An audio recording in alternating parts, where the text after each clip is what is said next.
What is going on, everybody? Welcome to Off the Top Rope, off the Mike Sports Network. Special edition here. We are going to preview Forbidden Door. Let me get this out of the way.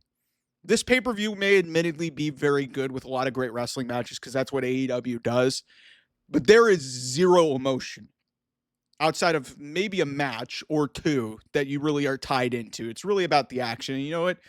In some respect, AEW, they kind of know their audience, but it's like if we're talking about growth, you're really catering to a small fan base. What I will say, the atmosphere at the O2 is going to be incredible.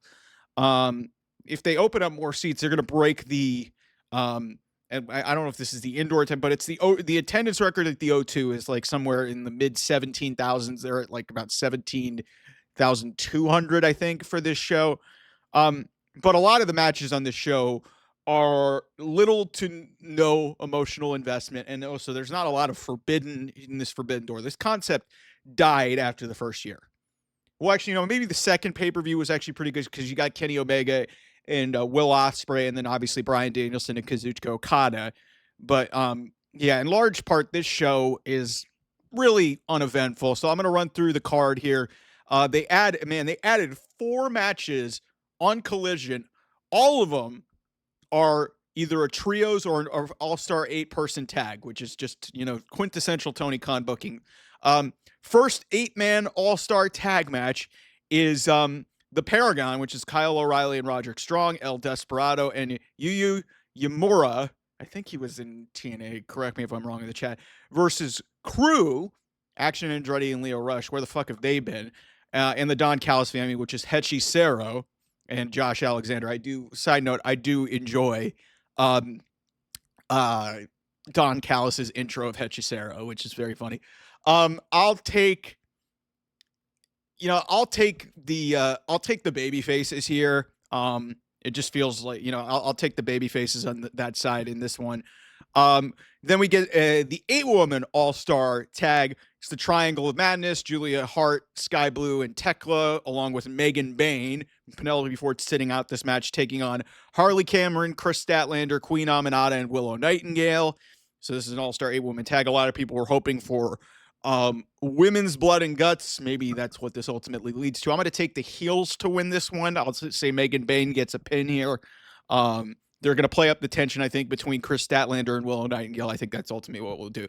Trios match also on this show, a non-title one, Jet Speed, along with Michael Oku from Rev Pro. He's a lot of fun. He had some good matches with Will Ospreay. He's got a great history. Taking on the Gates of Agony and Ricochet.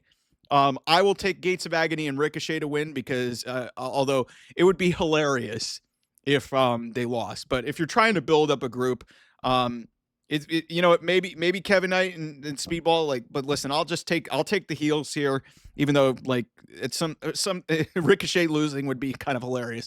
And then trios title match on the show, on the kickoff show, the 0 hour. Shibata, Hobbs, and Samoa Joe of the Ops defending against the Bullet Club War Dogs, Clark Connors, who was on the first Forbidden Door and actually was really impressive, Drilla Maloney, and Robbie X. I have no idea who these people are.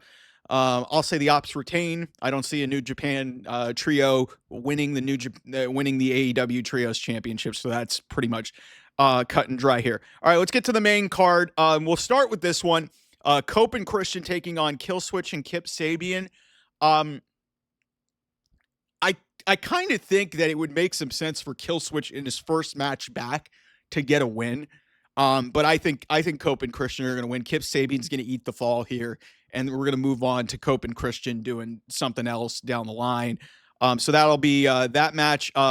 Zack Sabre Jr. Taking on Nigel McGuinness for the IWGP World Heavyweight title. It's cool to see this, but there's no build to it. And then there's the added wrinkle of Daniel Garcia being in the corner of Nigel McGuinness. I think Daniel Garcia will turn heel in this match. Nobody's going to care. Daniel Garcia, since resigning, has become irrelevant. He's a very talented wrestler, but he's bland as hell. He is a very bland, very ordinary. There's nothing special about him. So I think Zack Sabre Jr. will retain in that match. Kyle Fletcher taking on Hiromu Takahashi. Come on. You guys know how this is going to go. Kyle Fletcher will ultimately retain the TNT title. Mercedes Moné, we've already talked about this, defending the TBS title against Alex Windsor of AEW, Persephone of CMLL, and Bozilla of Stardom. Mercedes Moné is winning this match. That's pretty easy and pretty cut and dry. Hurt Syndicate defending against so the Hurt Syndicate, Bobby Lashley and Shelton Benjamin, defending against Brody King and Bandito, and also FTR. I'm going to stick to what I think they're going to do, which I don't think is the right decision. They're going to give this to FTR, and they're going to have FTR pin Brodito, which sucks. And, we're going to have FTR versus Cope and Christian at All Out. That's what this is going towards. So that's going to be where that goes. Then we've got Okada defending against Swerve Strickland for the Unified Championship. For those who haven't been paying attention to the news, Swerve Strickland has been wrestling the last 6 years, since 2019, since he was back in WWE, with a torn meniscus, yet now it's come out. It sounds like Swerve's going to need to go get surgery. It sounds like Ospreay, which we'll talk about that match in a second here. It sounds like Swerve is going to need surgery too. So Ospreay and Swerve, who were probably groomed to be tag team champions, are now both two of their biggest baby faces, two of their biggest faces on this show are going to be off of it. So, and even then, no emotion. This has been a terrible build to this match, which could have been a big time match down the road. And yet we're giving it away here on pay-per-view in a limited build. Okada's going to win. Just get us to Okada Takeshita. That's what this should be about. Takeshita, I told you guys, they need to put all, with Ospreay and Swerve going off the show, they need to put all their chips in the table on Takeshita. Because I've told you guys, even though he doesn't speak that much English, that guy's a fucking star. An exceptional professional wrestler. He won the G1. Like, he is just phenomenal. I got to see him at an AEW show 2 years ago when he faced Bryan Danielson. He is just incredible professional wrestler. Get him away from Callis and move on. So then we get to Timeless Toni Storm defending against Athena. This is Athena's Casino Gauntlet contract match. I hate everything about this, and I love both these women. Hate everything about this. Because Athena's going to lose, Toni Storm's going to win, and Athena's going to go right back to Ring of Honor and just be what she was. This was a token because of all the nonsense that went into just having one women's match on that show, because Mercedes was the TBS title holder and they wanted to get to Mercedes and Toni so quickly. And Athena needed to be on that show because people rightfully said that it was bullshit that she wasn't on that show. So Athena's going to lose this match. She's already pinned. She has pinned a challenger. She's pinned the challenger for one of the challengers for the TBS title, and Alex Windsor, this past week on Dynamite, and she's already pinned the women's champion. So you expect me to believe that she's going to beat Toni Storm again? Really? I'm sorry. I love Athena. She's getting screwed over here. And I love Toni Storm too, but this is bullshit. Then we get to, oh boy. Okay, I got some thoughts on this. Lights Out Steel Cage match, 5-on-5. Kenny Omega and Kota Ibushi, who have been nowhere to be found in the build of this and get thrown in at the last minute. Darby Allin, Hiroshi Tanahashi, who looks like he can barely walk, and Will Ospreay taking on Claudio Castagnoli and Jon Moxley of the Death Riders, the Young Bucks, Matt and Nick Jackson, the Jobbers, even though why would Jobbers get on a pay-per-view like this, and Gabe Kidd of the Bullet Club War Dogs, who is a mercenary for the Death Riders. I'll be honest with you, I could give a shit who wins this match. And really, in the grand scheme of things, whoever wins this match, it doesn't matter because it's lights out. It doesn't count. It's unsanctioned. So, if it were me, I would have the Death Riders team go over here. And at least if Will Ospreay, knowing he's going to go out there, maybe Will Ospreay takes the pin here or something like that. Maybe you have Tanahashi take the pin. To me, this is building to Darby Allin ultimately. I don't think the babyfaces don't need to win here. And again, like I said, it doesn't matter. It really doesn't matter who wins. But why are we doing this match? Why? Because Will Ospreay needs to be protected in a big-time match. with 5 other men, and even then, we don't know what this is going to look like. It's reckless, it's dangerous. AEW's doctors should be fucking, they're a bunch of quacks. How are you okaying Will Ospreay to compete in this match, knowing that his neck is a stack of dimes? And, Darby Allin, no telling what he's going to do. And for God's sake, we all saw Tanahashi just absolutely struggle to get to the ring. I understand he's a legend and he's getting ready to retire, but there's no need for him to be in this match. Listen, it'll probably admittedly be a popcorn flick and just be a bunch of bullshit, but there's no emotion. There's no reason to be invested in it. And then what I'm presuming is going to be the main event, but then, when they do these lights out matches, the lights out cage match could ultimately end up main eventing the show. And if that's the case, that's a bunch of horse shit. Hangman Adam Page's first world title defense isn't going to be the main event. And it's very possible that they go that direction because of the lights out stipulation. It's Hangman versus MJF. If Hangman gets counted out or disqualified, he loses the title. Also, MJF, after, what I thought was a decent enough segment the first week, even though they made him look bad, now you basically undo it.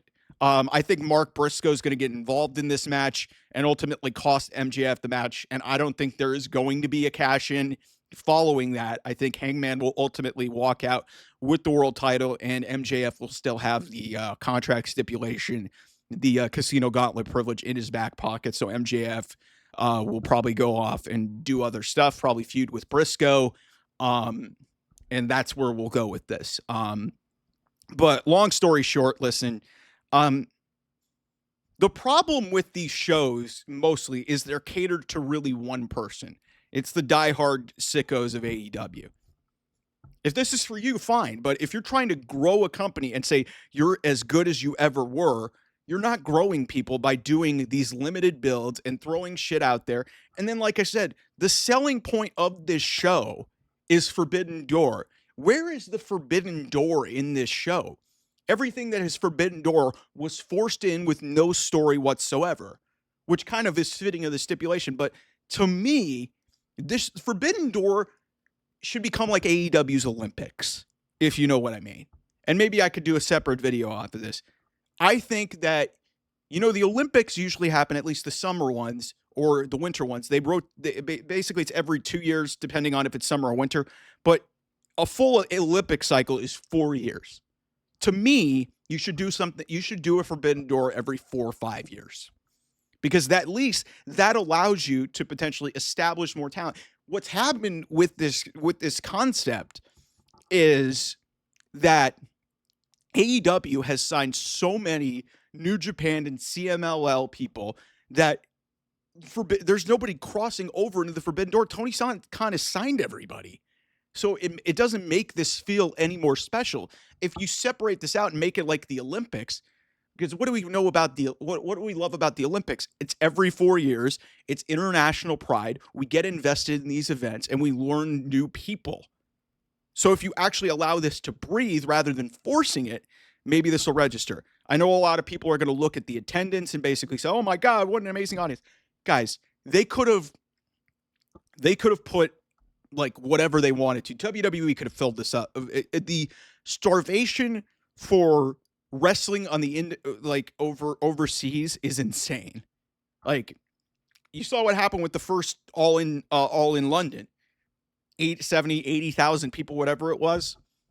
Like, you could sell out a venue with wrestling no matter what. The starvation for that from North American promotions is unbelievable. So of course it was going to sell out. And good for them. But you shouldn't use that as a vehicle to say that you're doing okay because of a one-off event. Congratulations, you had an event in London and you got 17,000 people in there. Great, that's awesome.